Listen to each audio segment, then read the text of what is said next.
If you've ever used a meditation app, or maybe gone to a yoga class, or even just heard the word mindfulness, then you felt the influence of one particular person.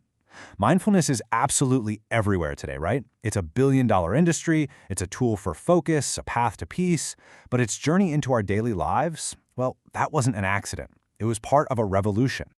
A revolution in thinking, brought to the West by a gentle Vietnamese monk, a man who survived a brutal war and ended up changing the world. So who exactly was he? This is Thích Nhất Hạnh. He was a Zen master, a peace activist, a poet, and the man that Dr. Martin Luther King Jr. once called an apostle of peace and nonviolence. Honestly, to really understand mindfulness, you have to understand his incredible story. And his story, it really begins in a world of deep conflict, but also one of profound spiritual depth.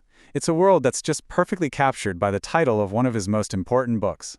Lotus in a Sea of Fire. What a title. And that phrase, it really defined his early mission. How do you cultivate beauty and peace right in the middle of the devastation of war? He was born Nguyen Xuân Bao in Hue, which was the ancient imperial capital of Vietnam. And his entire youth was just completely overshadowed by war. But here's the thing.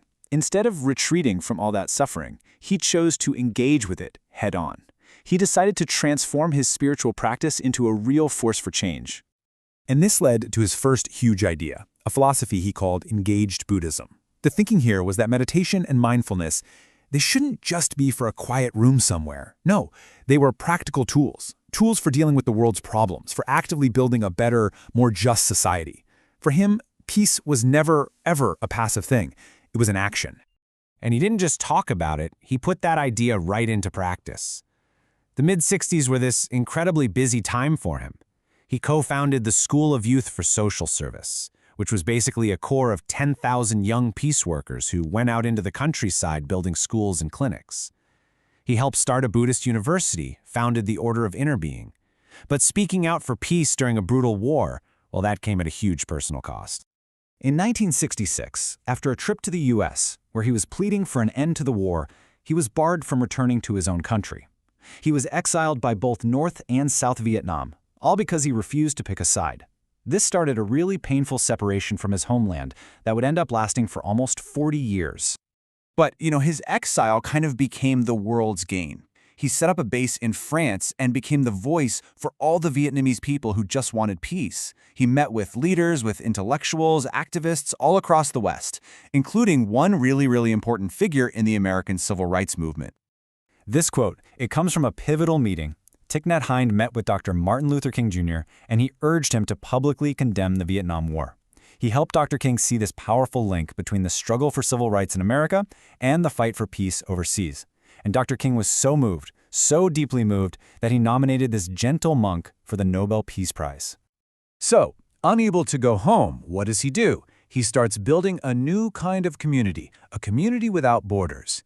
He managed to transform the deep pain of his exile into a global movement for mindful living. So in 1982, he established Plum Village in France. It started out pretty small, but it would eventually grow to become the largest Buddhist monastery in the West. It welcomes thousands of visitors every single year, and it really serves as the heart of a worldwide community. His whole journey is really one of building bridges. And you can see it here. On one side, he's in Vietnam, connected to his roots. On the other, he's at Deer Park Monastery in California, just one of the many centers he founded around the world. He was just tirelessly weaving together the wisdom of the East with the needs of the West. And his primary tool for building all these bridges? The written word.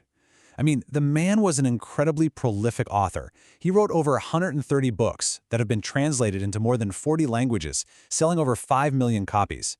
He just had this amazing gift for making ancient wisdom accessible to pretty much everyone.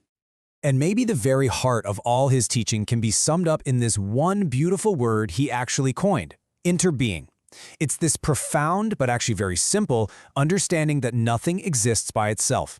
He used to say, if you are a poet, you will see clearly that there is a cloud floating in this sheet of paper, right? The sun, the rain, the forest, the logger who cut the tree, they're all right here. We inter-are. And this idea, this became the very foundation of his peace work. Because if we are all connected, how can we possibly harm another person without also harming ourselves? This whole philosophy of interconnectedness, it all leads to his ultimate teaching on life and death. As he himself said, a cloud never dies. It just transforms. It becomes rain, or mist, or maybe the tea you're drinking. After almost 4 decades, he was finally allowed to return to Vietnam. And then in 2018, frail after a severe stroke, he made his final journey home. He chose to live out his days at Tu Hio Temple, the very same temple where he had been ordained as a young boy. A complete full circle. He passed away in 2022 at the age of 95. But his death, it wasn't an end. In fact, it was an opportunity for one last, profound lesson on the nature of existence. He was very, very clear about this. He didn't want his ashes put in some tomb or monument. He didn't want his students to get stuck thinking he was somehow confined to just one place. Of course, he knew his followers might want to build one anyway, so he gave them this instruction. The first plaque should say, "I am not in here." Just a direct challenge to all our usual ideas about where a person is after they die. But then he added a second layer to it. The second plaque should say, "I am not out there either."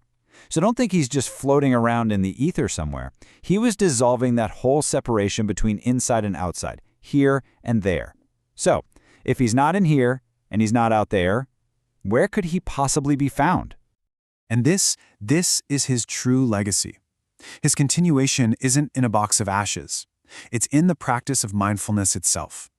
He is present in every conscious breath, every mindful step that's taken by anyone, anywhere in the world. His life's work was never about being worshipped. It was about being lived. And so, the real question he leaves for all of us is, how will we walk and breathe today?